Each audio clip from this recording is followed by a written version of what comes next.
ఈ పరలోకపు తండ్రి ఈ రోజు రాత్రి నీతో మాట్లాడుతున్నాడు. I am your father. నేనే నీ తండ్రిని. I'm there for you. నేను నీ కోసం ఉన్నాను. నువ్వు అంటే నాకు ఎంత ముద్దో తెలుసా. నిన్ను చూడకుండా ఒక్కరోజు కూడా ఉండలేను నేను. నువ్వు మాట్లాడుతుంటే నాకు అదేదో వైలెన్స్ వర్షినట్లు ఉంటది. That's how your God feels about you. నీ పట్ల నీ తండ్రికి ఉండేటటువంటి హృదయం ఇది. ఎంతగా నిన్ను ప్రేమిస్తాడంటే నీ తండ్రి నీ కోసం చచ్చిపోయేంతగా చెబుతారు ఈ లోకంలో ఉన్న తండ్రులు. కానీ మా నాన్న చేసి చూపించాడు.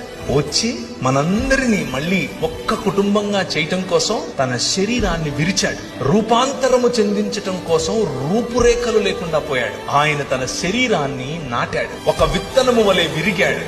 ఒక విత్తనము వలె ఆయన పగిలాడు. దున్నబడినటువంటి ఆయన శరీరం నాటబడిన తర్వాత 2 దినములైన తర్వాత 3వ దినమున యెహోవా సముఖమందు మనము జీవించినట్లు ఆయన మరణాన్ని చంపి తిరిగి లేచాడు.